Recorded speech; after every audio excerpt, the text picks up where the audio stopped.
1972. En las montañas de Chota, un papel firmado con mentiras se convirtió en una sentencia de muerte. Los tres primos Rengifo decidieron que la tierra solo se hereda con la verdad o con la sangre, y borraron a toda una rama familiar de un solo golpe. 11 almas fueron silenciadas en medio de una celebración que terminó en funeral. Descubre la historia detrás de la herencia más sangrienta del norte peruano. Pero antes de continuar, suscríbete y activa la campana para no perderte nuestras crónicas criminales. La tierra en la Sierra de Cajamarca no es solo un activo. Es la memoria, la columna vertebral de la estirpe, el único testamento que perdura cuando el cuerpo se vuelve polvo. Por eso, las 40 hectáreas de cafetal que se extendían como un manto verde y prometedor sobre la hacienda, el Descanso, eran más que una simple parcela de cultivo. Eran el centro gravitacional de los Rengifo y los Benavides, dos ramas de un mismo árbol genealógico que había crecido torcido. Durante generaciones habían compartido el sol y el trabajo duro bajo la tácita y ancestral ley del páramo, esa norma no escrita que dictaba que la lealtad familiar valía más que cualquier sello gubernamental. Pero la década de los 70 trajo consigo la modernidad burocrática, y con ella la semilla corrosiva de la ambición disfrazada de legalidad. Los Rengifo, liderados por los primos Elías, Mateo y Ciro, eran hombres de manos gruesas y pocas palabras, forjados en el rigor de la altura. Ellos administraban el Descanso desde la muerte del patriarca, don Evaristo, hacía casi 2 décadas. Elías, el mayor, era la cabeza fría, Mateo, el músculo silencioso, y Ciro, el más joven, el que guardaba el rencor como un arma afilada. Ellos sabían, por tradición oral y por el sudor que habían vertido, que las 40 hectáreas les pertenecían por línea directa y por un acuerdo verbal que don Evaristo había sellado con el apretón de manos de sus parientes lejanos, los Benavides. Este acuerdo permitía a los Benavides cultivar una pequeña fracción, pero la titularidad, el dominio absoluto, permanecía en el tronco Rengifo. Así había sido siempre.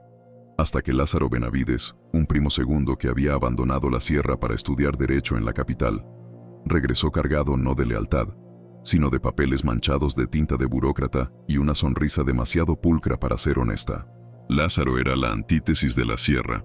Vestía gabardinas ligeras, olía a perfume barato de ciudad y veía la tierra no como vida, sino como números y avalúos.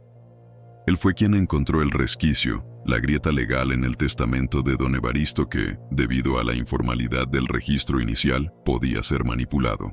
Durante meses, Lázaro se movió entre despachos polvorientos de Cajamarca y Chota, aceitando ruedas y comprando silencios, hasta que consiguió lo impensable: un nuevo documento de propiedad, sellado y notariado, que transfería la totalidad de El Descanso al clan Benavides, dejando a los Rengifo como meros intrusos en su propio legado. La traición no fue un susurro, fue el impacto seco de un sobre entregado en un día de mercado, un sobre que contenía la sentencia de despojo firmada por la ley y la mentira. Cuando Elías Rengifo desdobló el papel amarillento en la penumbra de su cocina, bajo la luz parpadeante de un quinqué, sintió que el frío de la altura se le metía en los huesos. El documento era impecable en su falsedad, detallando lindes y firmas que no correspondían a la verdad de la tierra. Los Benavides no solo reclamaban el cafetal, reclamaban la casa, el molino y el honor. Para los Rengifo, esto no era una disputa legal, era una declaración de guerra existencial. Perder esas tierras significaba perder su identidad, ser desarraigados y humillados ante toda la comunidad de Chota. Una deshonra que la sangre andina no podía permitirse.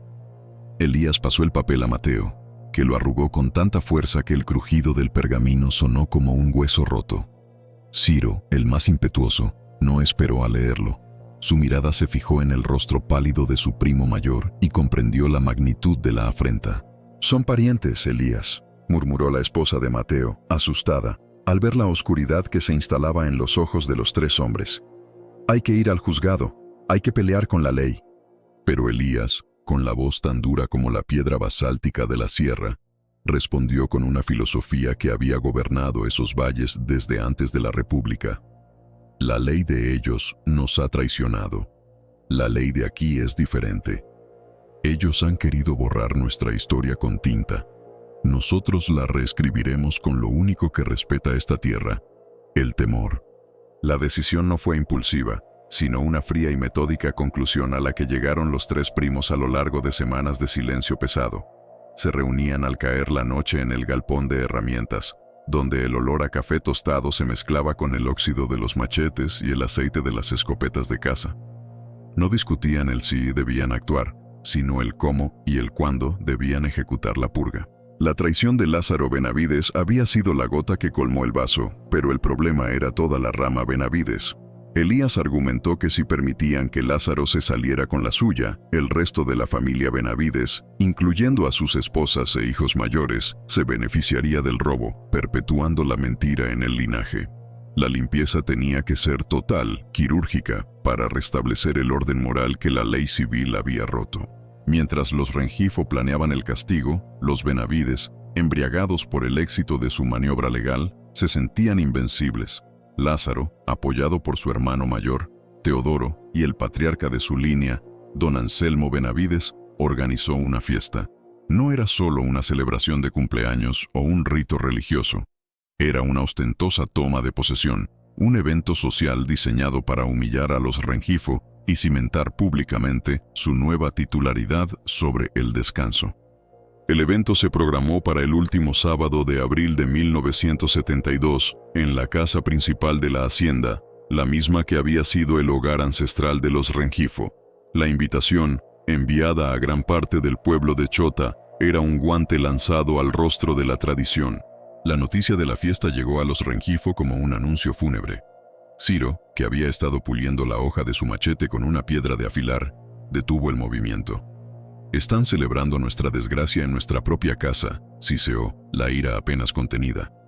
Elías asintió lentamente. La celebración era un error estratégico de los Benavides. Concentraba a la mayoría de los traidores en un solo lugar. Era la oportunidad perfecta para que la venganza fuera rápida y definitiva, minimizando el riesgo de que alguno escapara y se convirtiera en un testigo o un futuro vengador. La noche del sábado, la bruma andina que siempre envolvía las cumbres de Chota descendió más densa que de costumbre. Una cortina natural que parecía querer ocultar los actos que estaban por consumarse. Los Rengifo no necesitaban planos ni estrategias complejas. Su plan era tan brutalmente simple como la vida en la sierra: irrumpir, silenciar y desaparecer antes del amanecer. Pero antes de la acción, había que prepararse psicológicamente para cruzar la línea que separa al hombre de la sombra. Elías reunió a Mateo y Ciro en la pequeña capilla familiar, un cuarto de adobe donde las figuras de santos con rostros severos parecían juzgarlos desde la oscuridad. No rezaron por perdón, sino por fuerza. Elías les recordó que no estaban matando a parientes, sino eliminando una enfermedad, una mentira que amenazaba con pudrir la herencia de sus hijos.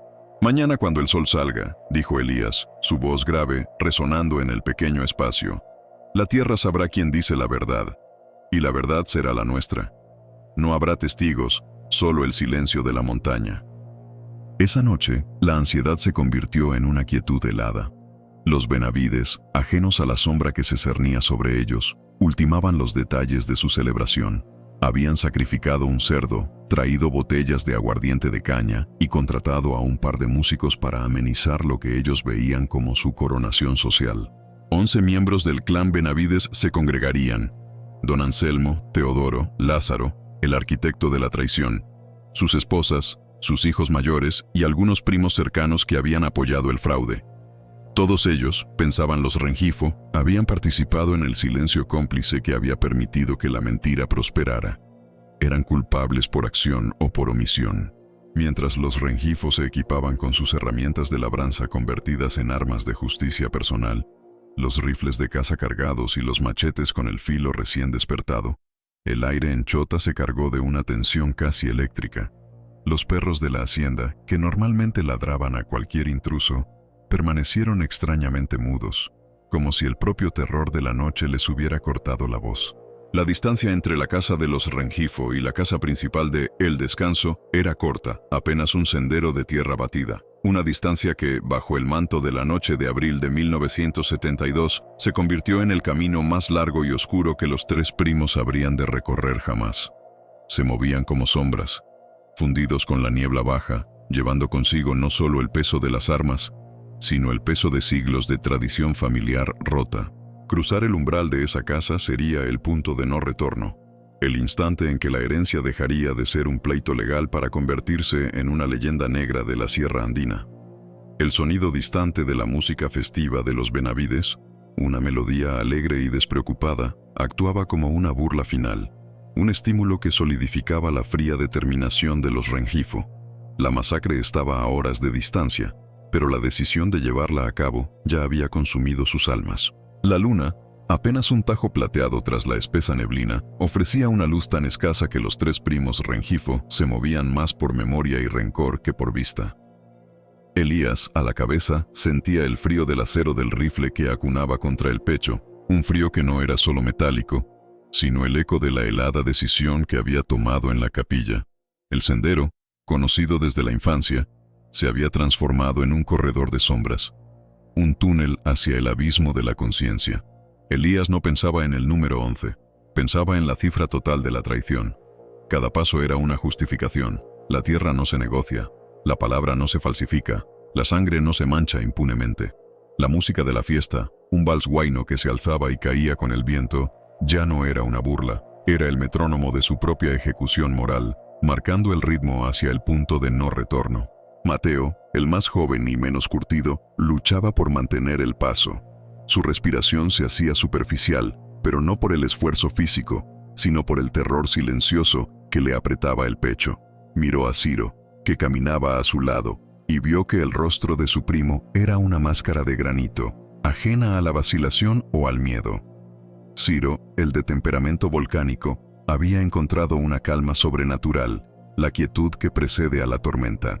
Para él, esta no era una masacre, sino una limpieza ancestral, un acto de sanación forzada sobre un linaje enfermo. El peso del machete, bien equilibrado y con su filo brillando opacamente bajo la escasa luz, era un alivio, una herramienta familiar que ahora servía a un propósito final. Elías les había advertido. La eficiencia era la clave. No debían dar tiempo a la súplica, al arrepentimiento, ni a la defensa. La sorpresa era su único aliado. Mientras tanto, dentro de la casa principal de El Descanso, el ambiente era denso, cargado de calor humano, vapores de alcohol y el aroma pesado de la carne asada. Lázaro Benavides, el cerebro del fraude, se pavoneaba en el centro del salón, sus gestos amplios, su voz estruendosa.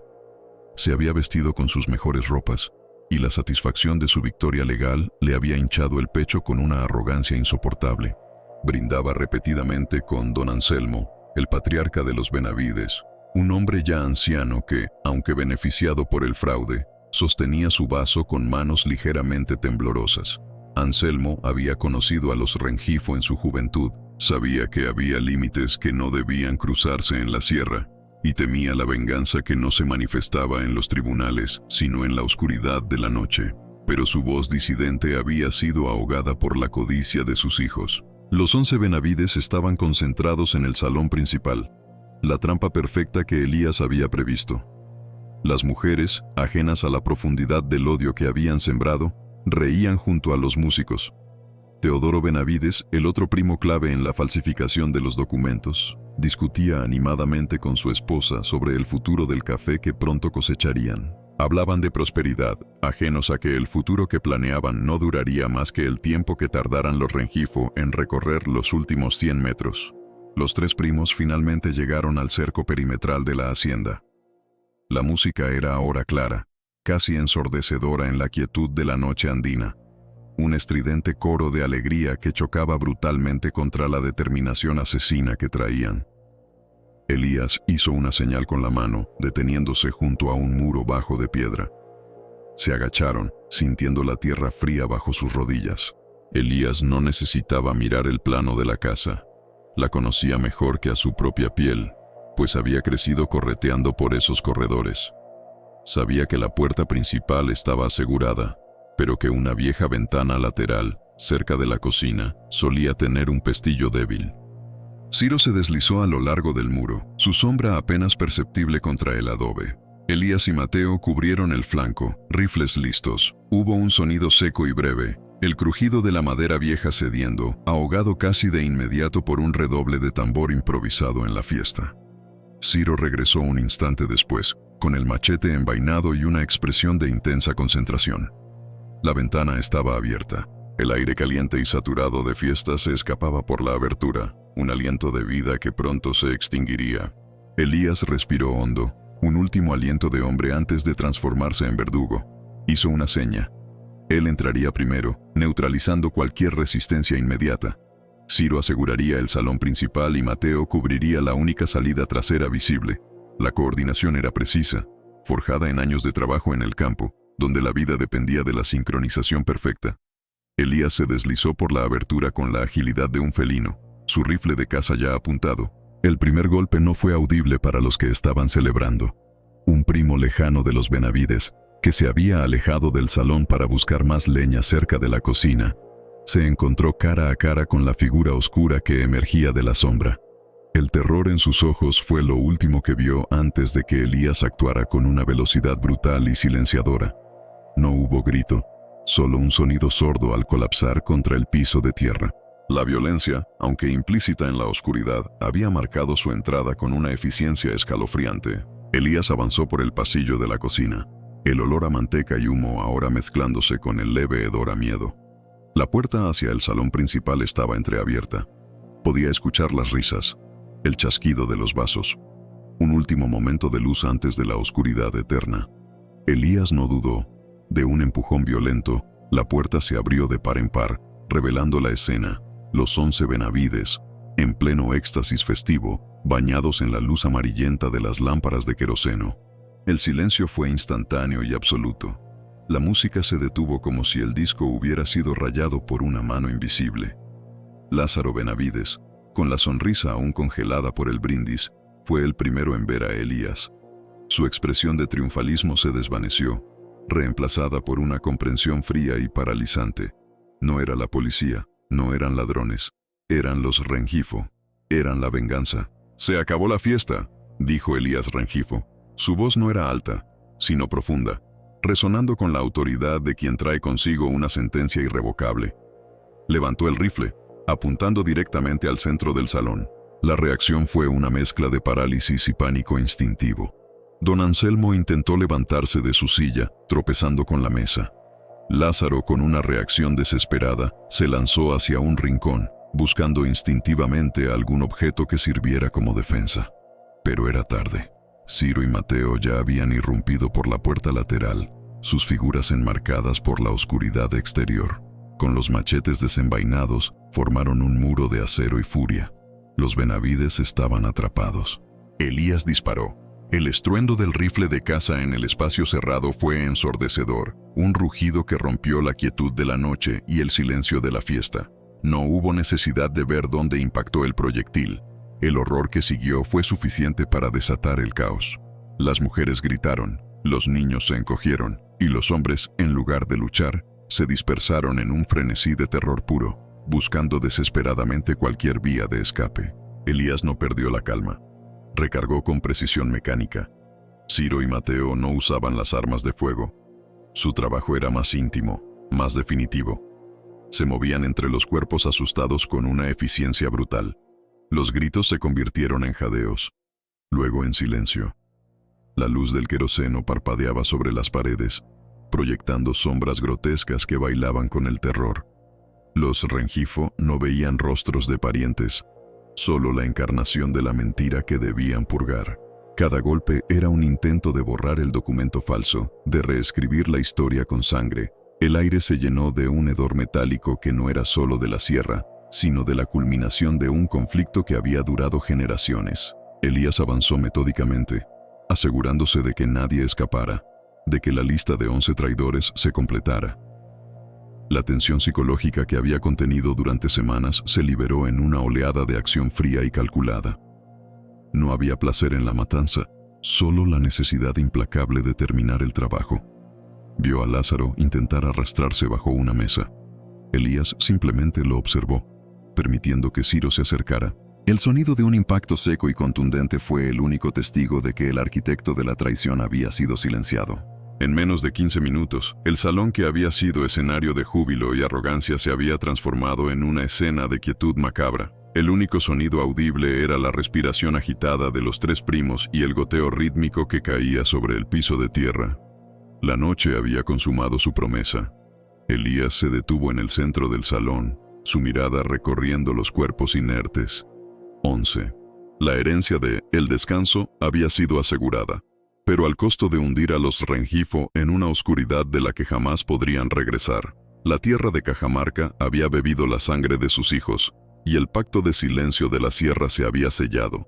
Mateo, con el rostro pálido y los ojos desorbitados, se apoyó contra la pared, su rifle apuntando aún a la nada. Era la primera vez que la justificación moral chocaba tan violentamente con la realidad del acto. Ciro, en cambio, estaba ya limpiando la hoja de su machete contra un trozo de tela, metódico y ajeno al horror. «Hemos terminado», sentenció Elías, su voz ahora rasposa, vacía de emoción. Ahora el silencio. El siguiente paso era la desaparición, no solo de los Rengifo, sino de cualquier rastro que pudiera vincularlos directamente al escenario. Debían asegurarse de que la historia que contara la mañana fuera la de un ajuste de cuentas brutal, impersonal, no la de una purga familiar dirigida. Era crucial que, ante los ojos del pueblo, la verdad se perdiera en el laberinto de la leyenda negra. Elías ordenó a Mateo y Ciro que recuperaran los casquillos de los proyectiles y que se deshicieran de cualquier objeto personal que pudieran haber dejado atrás. El cuerpo del primo Benavides que yacía en la cocina fue arrastrado al salón. Todo debía estar junto, consolidando la narrativa de un asalto único y total. La niebla, su cómplice, seguía densa afuera, esperando para envolverlos de nuevo y borrar sus huellas del camino. Elías sabía que el tiempo apremiaba. La fiesta, aunque silenciada, había atraído la atención de los pocos vecinos que vivían a cierta distancia de El Descanso. El amanecer traería no solo la luz, sino también el descubrimiento, y con él, la inevitable cacería. Debían estar lejos, muy lejos, antes de que el primer rayo de sol tocara las cumbres de Chota. La herencia estaba asegurada, pero la vida de prófugos acababa de comenzar. Elías no esperó la respuesta de sus primos. La urgencia del tiempo se había convertido en una fiebre fría que le quemaba las sienes. El goteo rítmico que había marcado el final de la matanza continuó, un metrónomo macabro que les recordaba la tarea pendiente. La limpieza. Ciro, con la eficiencia desapasionada de un matador que conoce su oficio, se movía recogiendo los casquillos de bronce esparcidos por el piso de tierra apisonada, asegurándose de no dejar ni un solo rastro balístico que pudiera hablarle a la Guardia Civil. Mateo, en cambio, era un espectro. Sus manos temblaban mientras sostenía el rifle, y sus ojos, aún fijos en el vacío, parecían registrar el horror sin procesarlo. Elías lo sujetó del hombro, forzándolo a mirar el trabajo. «Concentra tu desasosiego en la tarea, Mateo», siseó Elías, sin elevar la voz por encima de un susurro áspero. «Cada minuto cuenta, el sol no espera a nadie». El cuerpo de Lázaro Benavides, el primo que había orquestado la traición del documento, fue arrastrado desde su escondite bajo la mesa hasta el centro del salón, uniéndose al resto de la familia. Elías revisó los bolsillos de los 11, buscando cualquier identificación o documento que pudiera comprometer la coartada que planeaban establecer. Debían parecer víctimas anónimas de un asalto, no el blanco específico de una purga familiar. Sacó un reloj de bolsillo de oro y una pequeña libreta de apuntes de Lázaro, arrojándolos a la chimenea apagada junto con los proyectiles. El calor del fuego inexistente no podría quemar la evidencia, pero la tierra, al ser removida, lo ocultaría hasta que fuera demasiado tarde. El aire denso, cargado de un hedor a pólvora y cobre, pesaba sobre ellos. Afuera, la niebla de Chota seguía abrazando la casa, El Descanso, con su manta húmeda y espesa, un velo perfecto para su escape. Cuando la revisión estuvo completa, Elías tomó la linterna de queroseno y la estrelló contra el suelo, derramando el combustible que rápidamente saturó la tierra. No prendería fuego, pero el olor ayudaría a enmascarar otros aromas y a añadir confusión a la escena. Fue el último acto de profanación, un borrado final. «Vamos», ordenó Elías. Salieron de la casa sin mirar atrás. El peso de 11 vidas ahora adherido a sus espaldas como una segunda piel. El camino de regreso a la sierra era escarpado y traicionero, pero era su hogar, el laberinto de piedra y maleza donde la ley de Lima no tenía jurisdicción real. Se movieron con la velocidad y el sigilo de contrabandistas que conocen cada sendero invisible. Mateo tropezó varias veces, su mente aún anclada en el salón en silencio. Ciro, implacable, lo sujetaba por el brazo y lo obligaba a seguir el ritmo. El plan de Elías no terminaba con la matanza y la huida. Requería la desaparición total, la metamorfosis en fantasmas. Habían dejado sus caballos atados a varios kilómetros de distancia, en una cuenca oculta por la vegetación. Su ruta los llevaría hacia el este, adentrándose en el páramo más inhóspito, donde los únicos testigos serían los cóndores y el viento helado. Elías había asegurado provisiones y dinero en efectivo meses antes, preparando un refugio en una vieja mina abandonada, un lugar conocido solo por los Rengifo más antiguos, una madriguera perfecta para esperar que la tormenta pasara. Mientras ascendían, el sonido distante de un gallo cantando anunció la cercanía del amanecer. La luz grisácea comenzaba a filtrarse por el horizonte y con ella el pánico se inyectó en Elías. «Apresúrense, cuando el sol toque el techo del descanso, alguien lo verá», urgió. El descubrimiento no tardó en llegar. No fue la Guardia Civil, sino una mujer, doña Elena, la vecina más cercana, que se dirigía a la quebrada a buscar agua al despuntar el alba.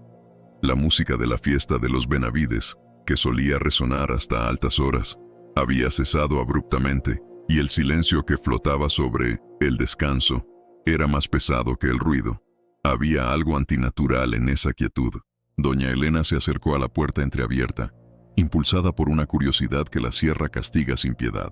Lo que encontró no fue la resaca de una celebración, sino una estampa de horror bíblico.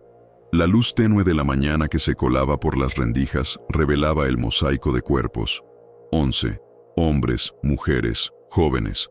La escena era de una violencia contenida, sin la explosión de vísceras que la mente popular asocia con la masacre, pero con una finalidad brutal. El shock paralizó a doña Elena, y no fue el espectáculo de la muerte lo que la hizo gritar, sino el silencio total de los muertos, la quietud definitiva que había reemplazado la vida. Su grito resonó por la cuenca, un sonido agudo y desesperado que despertó a los pocos agricultores que vivían dispersos en las laderas. En cuestión de una hora, la noticia viajó de boca en boca, mutando y creciendo con cada repetición. En Chota, el pueblo más cercano, la noticia aterrizó como un rayo en cielo despejado. 11 Benavides, liquidados. El suboficial Rojas, un hombre hastiado y gordo de la Guardia Civil local, llegó a El Descanso a media mañana. El trayecto fue lento y lleno de la inercia propia de una autoridad acostumbrada a lidiar solo con robos de ganado y disputas de linderos. Al entrar al salón, Rojas sintió un escalofrío que no era solo por el frío de la sierra. Había visto violencia antes, pero esta era diferente. Era una ejecución, un mensaje tallado en carne. Rojas inspeccionó la escena con torpeza. Los cuerpos estaban donde habían caído, la mayoría con heridas contundentes o de arma de fuego a corta distancia. El suelo estaba saturado con el olor a queroseno, lo que dificultaba cualquier intento de un rastreo olfativo. No había señales de lucha prolongada, ni de robo evidente. Los pocos objetos de valor que quedaron estaban intactos. Esto no era un asalto de bandoleros. Esto era personal. ¿Quién haría algo así?, murmuró Rojas a su único asistente, un joven recluta de 18 años llamado Miguel. «Dicen que fueron los Rengifo, mi suboficial», susurró Miguel con la voz temblorosa. «La gente habla de la herencia de las tierras. El descanso». Rojas frunció el ceño. Conocía las disputas por la tierra en la sierra, donde un metro cuadrado vale más que la vida de un hombre. La rivalidad entre las familias Rengifo y Benavides era un secreto a voces, un conflicto que se arrastraba desde la época de sus abuelos. Pero liquidar a 11 personas por una propiedad de café, incluso para los estándares de Cajamarca, era una escalada aterradora. «Los Rengifo», repitió Rojas, saboreando el nombre. Sabía que Elías, Ciro y Mateo eran hombres duros, criados en la aspereza del páramo, pero también eran reservados y respetuosos de las jerarquías locales. O al menos lo habían sido hasta ahora. El suboficial Rojas envió telegramas a Cajamarca y a Lima, solicitando refuerzos y un equipo de investigación forense. Sabía que la ayuda tardaría días en llegar, si es que llegaba. En 1972, la Sierra Profunda era un mundo aparte, y los problemas entre clanes familiares rara vez interesaban a la capital, a menos que el número de muertos fuera lo suficientemente alto como para generar una noticia de primera plana. 11 era un número que garantizaba la atención, aunque superficial. Mientras esperaba, Rojas comenzó la labor de interrogatorio entre los vecinos, pero solo encontró el muro de silencio que la sierra levanta cuando la verdad es demasiado peligrosa. Todos habían oído algo, un ruido fuerte, la falta de música, pero nadie había visto a los Rengifo. La niebla había sido un cómplice eficaz. En la mente de los pobladores, la masacre ya no era un crimen, sino una inevitable purga, una maldición cumplida. Fue la tierra suboficial, dijo un anciano que había visto la escena desde lejos, su rostro arrugado por el sol y el miedo. La tierra no tolera la mentira. Los Benavides trataron de robarla con papel, y la tierra se limpió usando a los Rengifo. La narrativa popular se consolidó rápidamente. Los Rengifo no eran asesinos, sino instrumentos de una justicia ancestral. Esto dificultaba la búsqueda. Si los Rengifo se habían escondido en la sierra, la comunidad no los delataría. El pacto de silencio, forjado por el miedo y la superstición, se había sellado. A casi 2 días de camino de El Descanso, los 3 primos Rengifo se habían internado en el corazón de los Andes, en la zona más desolada y fría de la provincia. Habían cruzado ríos, ascendido cumbres y evitado cualquier camino o caserío. La mina abandonada que servía de refugio provisional era un agujero oscuro y húmedo en la ladera de una montaña, accesible solo a través de un sendero cubierto de densa vegetación y rocas inestables. Elías encendió una pequeña fogata dentro de la mina, asegurándose de que el humo se dispersara por las chimeneas naturales de la roca. Se sentó a revisar un mapa arrugado, trazando su próxima ruta. Necesitaban cruzar la frontera regional y disolverse en el vasto territorio de la selva alta, donde nadie buscaría a 3 hombres de la sierra. Ciro estaba afilando su machete con una piedra de río, un ritual que parecía calmar su espíritu. Elías lo observó. Ciro era la herramienta perfecta, carente de remordimientos, guiado por la lealtad al linaje. Mateo, sin embargo, era un desastre latente. Estaba sentado aparte, las rodillas contra el pecho, sus ojos enrojecidos. No había hablado desde que dejaron el descanso. Elías sabía que el trauma era profundo, que la realidad de la sangre había destrozado la justificación moral que habían construido. «Bebe algo, Mateo», le ofreció Elías pasándole un mate caliente. Mateo negó con la cabeza, su garganta demasiado tensa para tragar. 11, Elías, 11. Eran 11 mentiras, replicó Elías con calma gélida. 11 traidores, habían roto el acuerdo de la sangre, eran un cáncer que debía ser extirpado para que el descanso y el nombre Rengifo sobrevivieran. ¿Y a qué precio? ¿A hacer sombras? ¿A escondernos como ratas en esta cueva? El tono de Mateo era un lamento. La tierra no vale esto, ninguna herencia vale esto. Elías se inclinó hacia él, su rostro iluminado por el fuego parpadeante. La expresión de Elías era dura, cincelada por la convicción inamovible. Te equivocas. La herencia no es la tierra, Mateo. La herencia es el nombre, el linaje. Si hubiéramos permitido que los Benavides nos robaran, habríamos sido débiles y nuestra descendencia sería maldecida por la cobardía. Hemos hecho lo que debíamos para mantener la dignidad, y ahora debemos vivir para asegurar que el sacrificio no sea en vano. Elías entendía que el verdadero peligro no era la Guardia Civil o la justicia de Lima, sino la fisura interna que se abría en Mateo. Un hombre quebrado es un riesgo, un eslabón débil que puede ceder bajo la presión del miedo o el remordimiento. «El miedo es un veneno, Mateo», advirtió Elías. «Si dejas que te consuma, nos arrastrarás a todos. Piensa en la tierra limpia, en la justicia que hemos impuesto. Hemos purgado el linaje. Ahora, la sierra nos protegerá». Pero las palabras de Elías no podían penetrar la densa nube de culpa que envolvía a Mateo. El rostro de su primo Lázaro, el arquitecto de la traición, parecía flotar en las sombras de la mina. Mateo no había visto al traidor, sino a un pariente. La purga había sido necesaria para Elías y Ciro, pero para Mateo había sido el fin de su alma. Se había convertido en un fugitivo, no de la ley, sino de su propia moralidad. Elías sabía que no podía confiar plenamente en Mateo. La huida sería larga, y el peso de la masacre solo crecería con los días.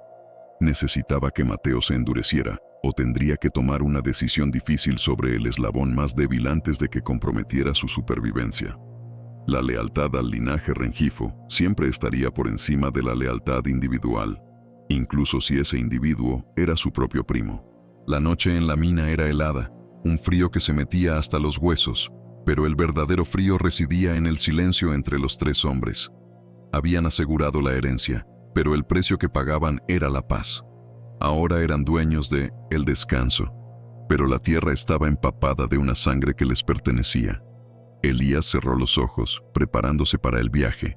La cacería acababa de empezar, y ellos eran las presas más buscadas en la historia reciente de Cajamarca. Su única esperanza era la vastedad inmensa e indiferente de la sierra. La mañana siguiente trajo consigo una promesa fría y despiadada. Elías Rengifo despertó antes que el sol, guiado por la certeza del peligro inminente. El aire en la mina abandonada olía a pólvora vieja y a desesperación contenida. La humedad se había adherido a sus ropas como un sudario. No había tiempo para el luto, solo para el movimiento. Los Benavides eran historia, pero la justicia, esa máquina lenta y obtusa manejada desde Lima, ya debía estar despertando en la provincia. Mientras Ciro, con la disciplina de un animal salvaje, recogía las pocas provisiones, Elías observaba a Mateo. El joven primo no había dormido.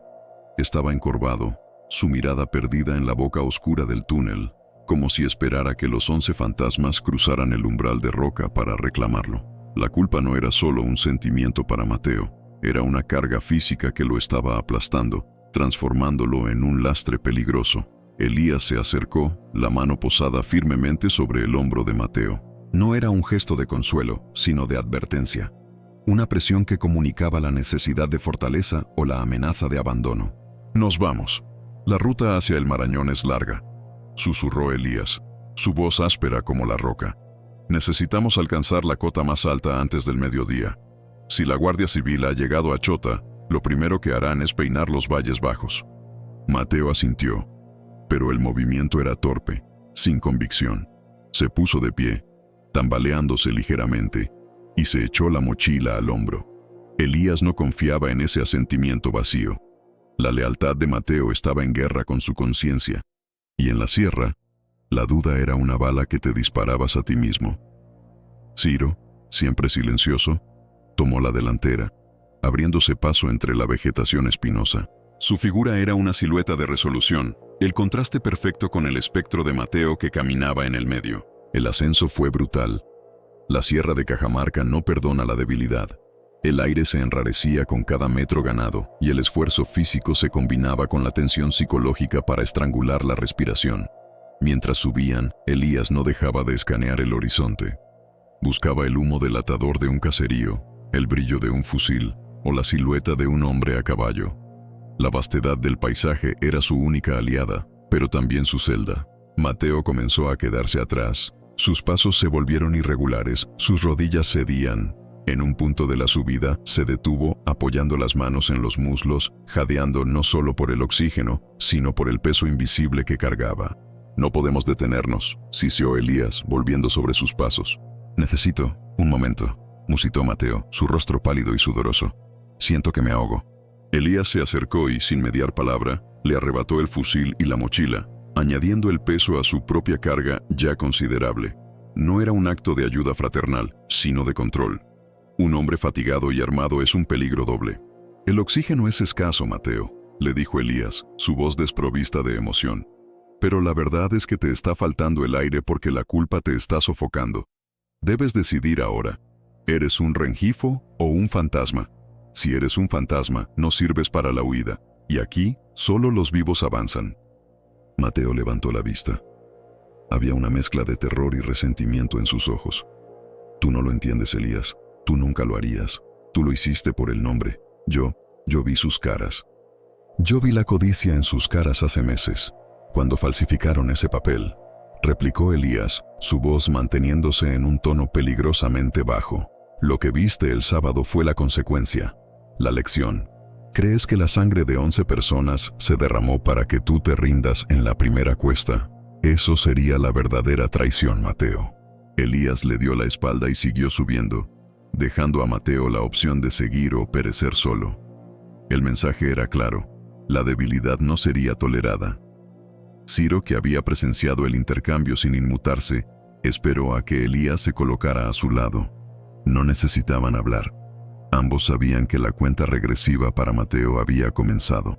Mientras tanto, a kilómetros de distancia, en el corazón de Chota, la noticia se había solidificado, pasando del rumor aterrador a la cruda y verificada realidad.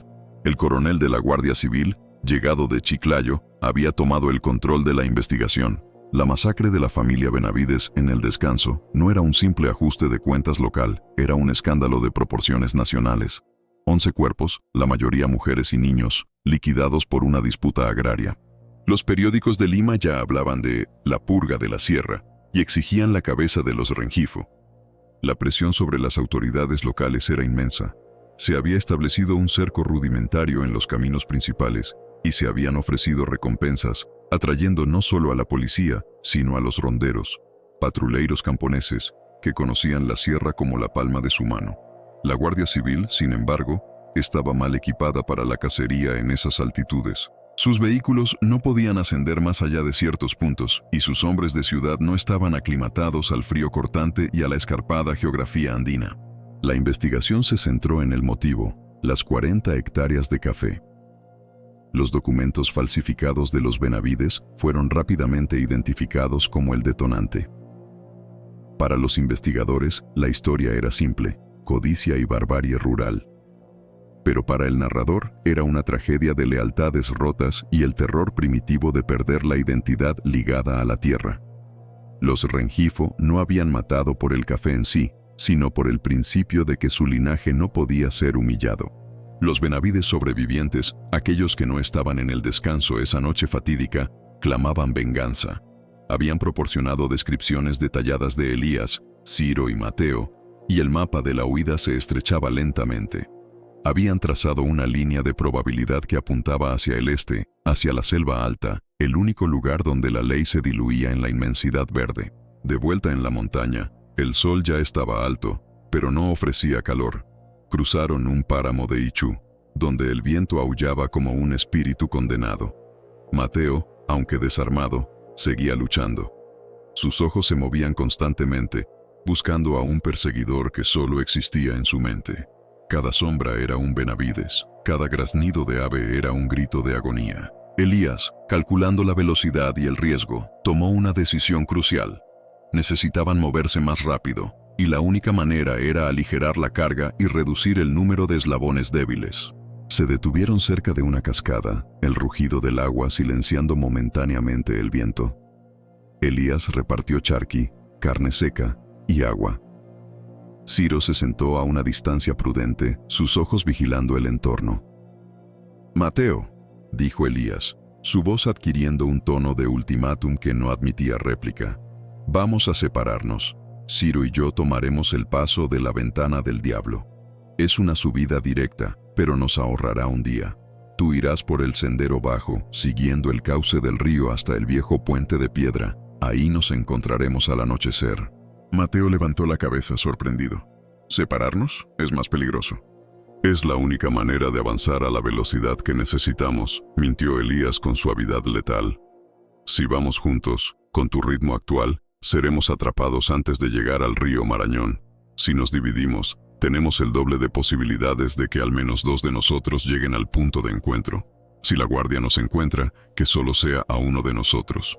La propuesta era una trampa elegante. El sendero bajo era más fácil, pero también más expuesto y más probable de ser patrullado. Elías estaba ofreciendo a Mateo una ruta de escape más cómoda, sabiendo que era la ruta más peligrosa, y así, probando su valía o forzando su eliminación por manos ajenas. Mateo, debilitado y desesperado por un respiro, mordió el anzuelo. La idea de caminar solo, sin el juicio constante de Elías, le ofrecía una ilusión de libertad. «Dame mi fusil», pidió Mateo. «No lo necesitas en el valle.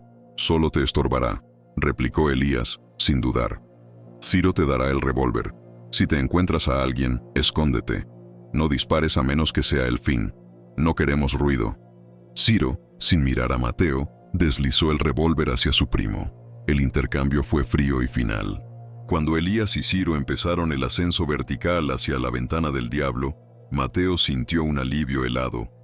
Estaba solo, sí, pero el peso del juicio de Elías se había ido por un momento. Empezó a descender por la ruta del río, la vegetación haciéndose más densa y húmeda. Pero a medida que se alejaba, el verdadero propósito de Elías se hacía evidente. Elías no solo lo había expuesto al peligro, lo había despojado de su protección. Si Mateo era capturado, no podría delatar la ruta de Elías y Ciro, ya que no la conocía. Y si Mateo caía, la carga psicológica que amenazaba con hundir a Elías y a Ciro desaparecería.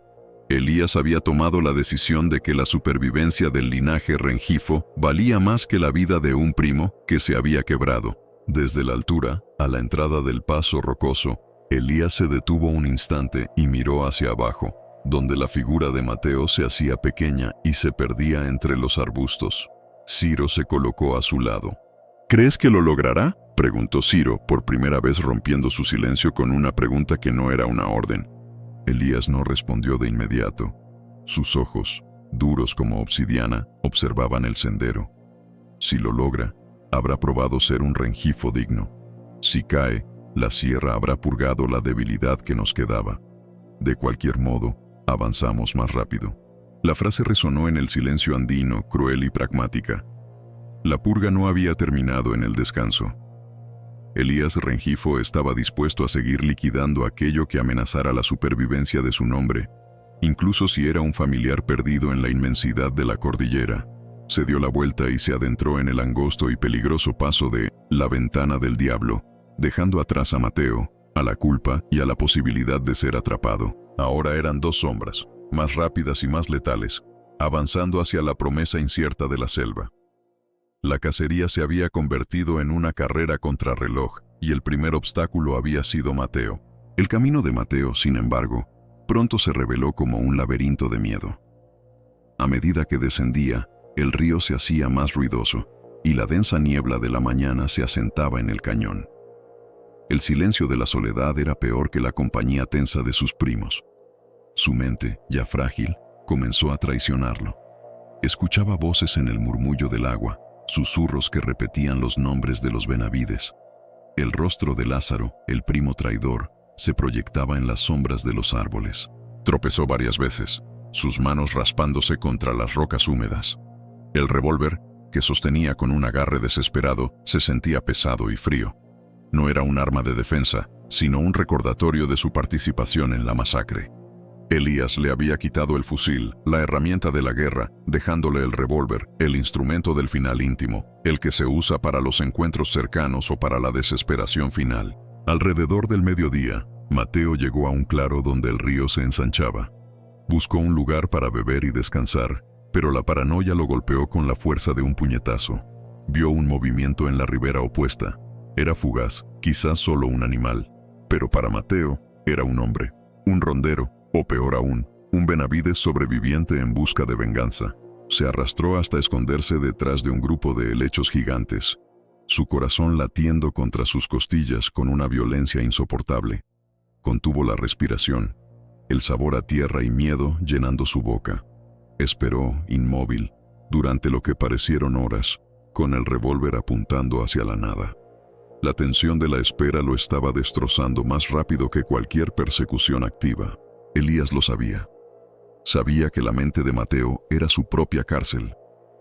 Elías había diseñado la separación para acelerar la caída de Mateo, para obligarlo a enfrentar la verdad de su acto sin el escudo de su liderazgo.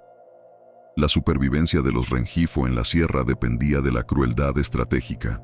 Mientras tanto, en la alta montaña, Elías y Ciro se movían con una eficiencia implacable. El paso de la ventana del diablo era un desafío vertical, una fisura en la roca que requería escalada y equilibrio. El frío era extremo, pero la adrenalina y la necesidad los mantenían alerta. Elías se detuvo un momento en la cima del paso. Desde allí, podía ver el mundo entero de Cajamarca, extendiéndose debajo de ellos, una alfombra de valles y neblina. Y en la distancia, en la dirección opuesta, el inicio de la selva alta. La promesa de anonimato en el calor sofocante. «Estamos cerca», murmuró Elías, observando el mapa mental que había trazado. «El río Marañón es nuestra salvación». Ciro asintió, su mirada fija, no en el paisaje, sino en el camino que tenían por delante. Él no se preocupaba por la justicia o la moralidad, solo por la orden de su primo y la lealtad al nombre.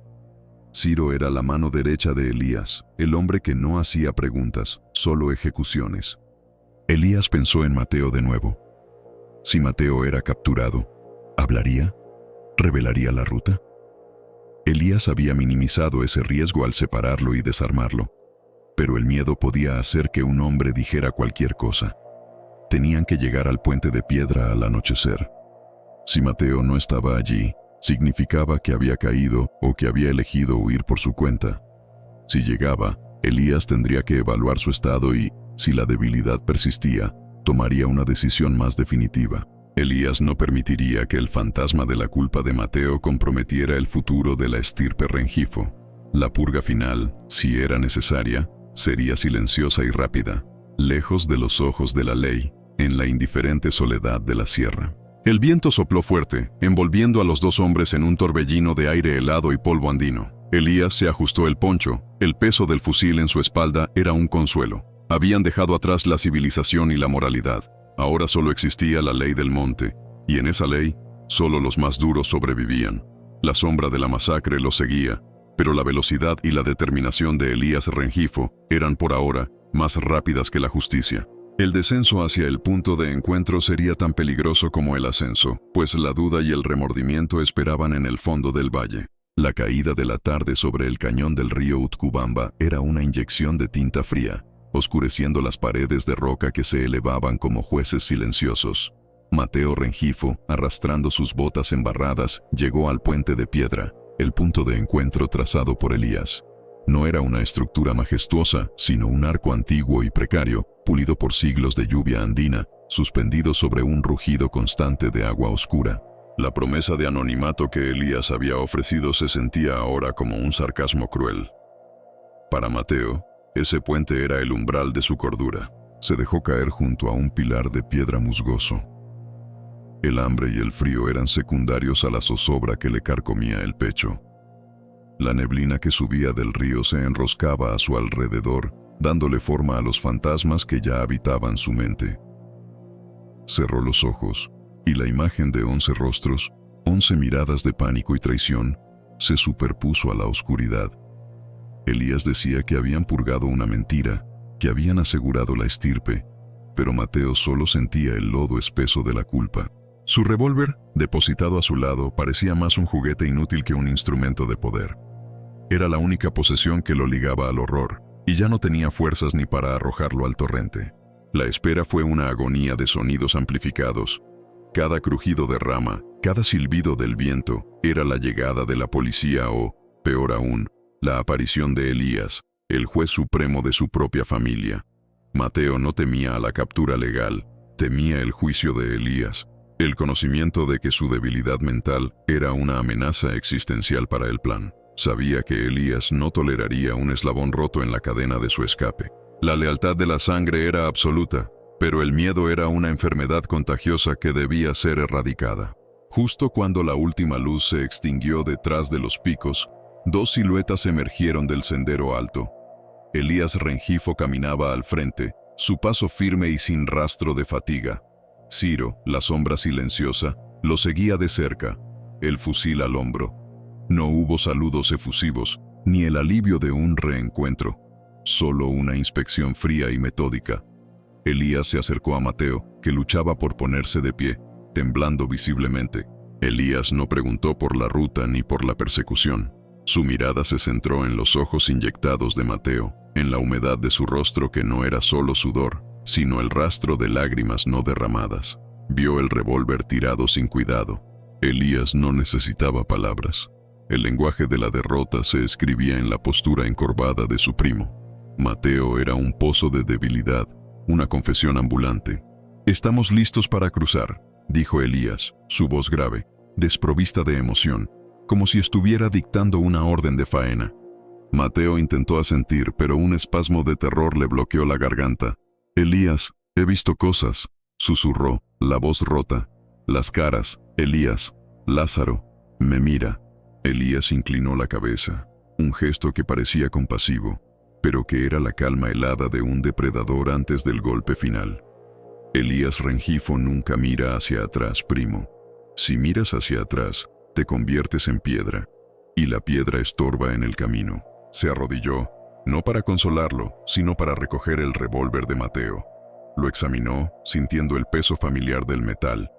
Luego, sin prisa, sacó el revólver de su propia cintura, un arma más pequeña y pulcra, y se lo entregó a Ciro. «Ciro, necesito que asegures el perímetro», ordenó Elías, sin mirar a su primo, manteniendo la atención fija en el río que rugía bajo el puente. Ciro no preguntó. La lealtad de Ciro era ciega, su obediencia, absoluta. Era el ejecutor perfecto porque carecía de imaginación moral. Recibió el arma de Elías y se alejó unos metros, hacia la oscuridad de la orilla opuesta, fingiendo una vigilancia que era solo una excusa para la privacidad que Elías requería. Elías se quedó a solas con Mateo. El aire se hizo irrespirable. La verdad pendía entre ellos como la hoja de un machete. Elías, el arquitecto de la masacre, ahora era el cirujano que debía extirpar la infección que amenazaba su supervivencia. «La tierra es nuestra, Mateo», dijo Elías con una extraña ternura en el tono, un recuerdo de la hermandad que una vez compartieron. «Hemos pagado el precio más alto por la hidalguía de nuestro nombre. No lo arruines ahora». Mateo lo miró, y en ese momento de lucidez final, comprendió el destino que le esperaba. No era un indulto lo que buscaba Elías, sino la eliminación del riesgo.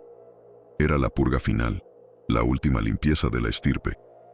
Elías no podía arriesgarse a que, bajo la presión de la ley o el peso de la culpa, Mateo se convirtiera en el testigo que hundiría a toda la familia. La lealtad a la estirpe Rengifo superaba la lealtad a un solo hombre. Elías se enderezó.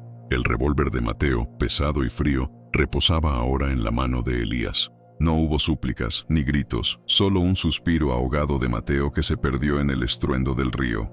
Elías no usó el arma de fuego, la detonación habría sido una linterna en la noche. En su lugar, aplicó la lección aprendida en la sierra, una acción rápida y brutal, ejecutada con la frialdad de quien apaga una vela. La violencia fue implícita y fugaz, un movimiento certero que solo Ciro, vigilante en la penumbra, pudo escuchar como un sonido sordo, una interrupción momentánea en el murmullo de Lutcubamba. Un instante después, la oscuridad bajo el puente fue aún más profunda.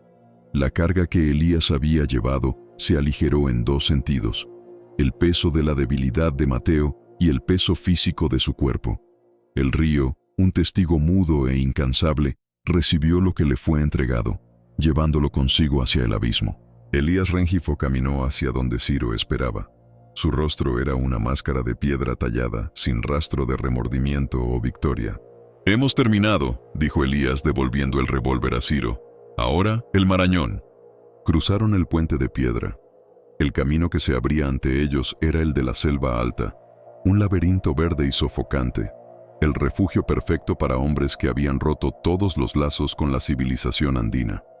Elías y Ciro se movían con la sincronía de dos sombras, dejando atrás el aire helado de la sierra y la evidencia de su último acto. Días después, la noticia del hallazgo en el río, kilómetros abajo, fue solo una nota al pie en el informe oficial de la masacre de Chota. La policía encontró el cuerpo de Mateo Rengifo, pero lo catalogaron como una víctima más de la violencia interna del clan o, quizás, un suicidio por desesperación. La ausencia de un arma de fuego y la naturaleza de las heridas eran confusas, pero la narrativa oficial no podía aceptar la lógica helada de la purga familiar total. La ley buscaba a 3 hombres, pero ahora solo quedaban 2, y la pista se había enfriado irremediablemente en la inmensidad de la selva. En Chota, la finca de 40 hectáreas de cultivo de café, la raíz de toda la sangre derramada, quedó en un limbo legal y moral. Los Benavides habían sido eliminados hasta el último hombre, mujer y niño presente aquella noche fatídica. El documento falso que desató la matanza fue encontrado arrugado y manchado, sin valor, en la casa Benavides. La ley, incapaz de capturar a los perpetradores, incautó la tierra, pero en la práctica, nadie se atrevía a tocarla. La tierra de los Rengifo se convirtió en un monumento a la codicia y la crueldad. Las parcelas de café, fértiles y oscuras, permanecieron sin cosechar, sus frutos pudriéndose bajo el sol andino. Los campesinos locales, temerosos de la leyenda negra que se había tejido alrededor del clan, evitaban el lugar, susurrando que las almas de los 11 Benavides vagaban entre los cafetales, reclamando justicia. Elías y Ciro Rengifo se desvanecieron en el vapor de la selva, engullidos por el anonimato. La tierra prometida, el futuro de la estirpe, fue asegurada a través de un parricidio frío y calculado. Habían ganado la herencia, pero el precio fue la condena de vagar eternamente sin nombre ni paz. Para Elías, la victoria era absoluta. Había demostrado que la lealtad al apellido y la supervivencia eran la única moral válida en la sierra. Sin embargo, en las noches más oscuras, a miles de kilómetros de distancia, cuando el calor húmedo de la selva reemplazaba el frío punzante de la sierra, Elías Rengifo despertaba. No eran los rostros de los Benavides los que lo atormentaban. Esos eran los rostros de los enemigos. Era el silencio hueco de Ciro, el único testigo de su última traición, y la comprensión profunda y escalofriante de que, al eliminar a Mateo por debilidad, Elías había borrado el último vestigio de humanidad que le quedaba, asegurando que el linaje Rengifo sobreviviría, sí, pero convertido en la sombra fría y eterna de una masacre. La herencia de 40 hectáreas estaba limpia de traidores, pero irremediablemente manchada con la sangre de aquellos que juraron protegerla. Elías Rengifo había ganado la tierra, pero había perdido el alma de su estirpe para siempre.